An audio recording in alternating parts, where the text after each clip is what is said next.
आप सभी को प्रभु यीशु मसीह के नाम में जय मसीह की। तो आइए आज हम जानते हैं आत्मा कलीसिया से क्या कहता है। श्राप क्या है और कैसे आते हैं। व्यवस्था विवरण 30 अध्याय उसकी 19 आयत में लिखा है, मैं आज आकाश और पृथ्वी दोनों को तुम्हारे सामने इस बात की साक्षी बनाता हूँ कि मैंने जीवन और मरण, आशीष और श्राप तुम्हारे आगे रखा है। इसलिए जीवन ही को अपना ले कि तू और तेरा वंश दोनों जीवित रहे। मेरे प्रियो, आज हम बात करेंगे कि श्राप क्या है और कैसे आते हैं। मेरे प्रियो, जिस प्रकार आशीष होती है उसी प्रकार श्राप भी होता है। बस फर्क इतना है कि आशीष में लोगों को किसी वस्तु की घटी नहीं होती है और लोग आनंद पूर्वक अपना समय बिताते हैं, और श्राप बिल्कुल इसी के विपरीत है। आशीष में किसी को किसी वस्तु की घटी नहीं होती है और श्राप में हर एक वस्तु की हर एक व्यक्ति को घटी होती है। आशीष में व्यक्ति के पास सुख, चैन और आनंद होता है और श्राप में व्यक्ति के पास दुख, विलाप और चिंताएं होती हैं। तो मेरे प्रियो, एक प्रकार से कहा जाए तो श्राप में व्यक्ति को किसी प्रकार का सुख, चैन और आनंद नहीं मिलता है।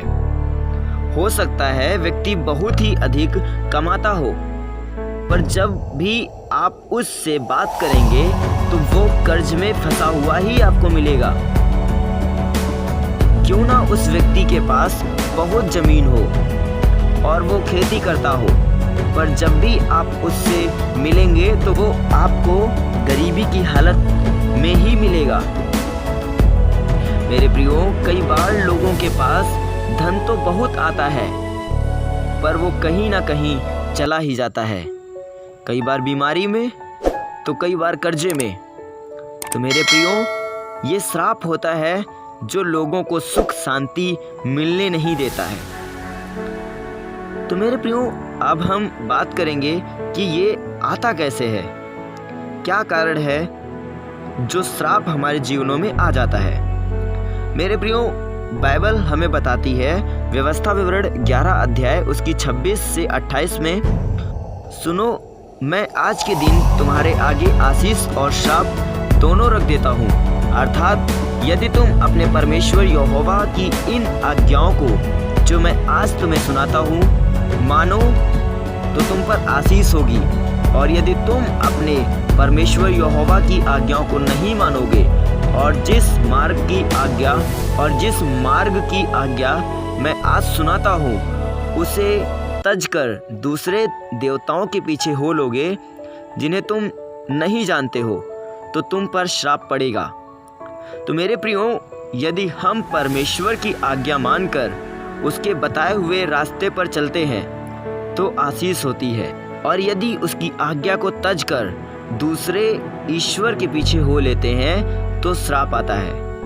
व्यवस्था विवरण 30 अध्याय उसकी 19 आयत में लिखा है, मैं आज आकाश और पृथ्वी दोनों को तुम्हारे सामने इस बात की साक्षी बनाता हूँ कि मैंने जीवन और मरण, आशीष और श्राप तुम्हारे आगे रखा है।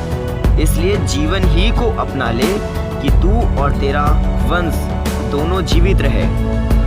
तो मेरे प्रियो, परमेश्वर ने इस पृथ्वी और आकाश को गवाह ठहराया है और जीवन और मरण, आशीष और श्राप को सामने रखा है, और परमेश्वर कहता है कि जीवन ही को अपना ले जिससे तू और तेरा वंश दोनों जीवित रहे।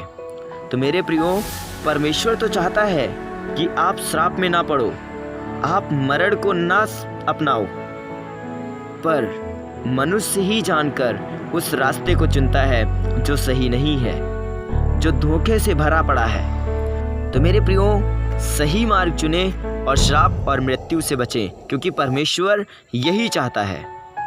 तो मेरे प्रियो, आप समझ गए होंगे कि परमेश्वर की आज्ञा तोड़ने से श्राप और परमेश्वर की आज्ञा मानने से आशीष आती है। इच्छा आपकी है कि आप क्या चुनते हैं। जय मसीह की। God bless you. परमेश्वर आप सभी को बहुतायत की आशीष दे।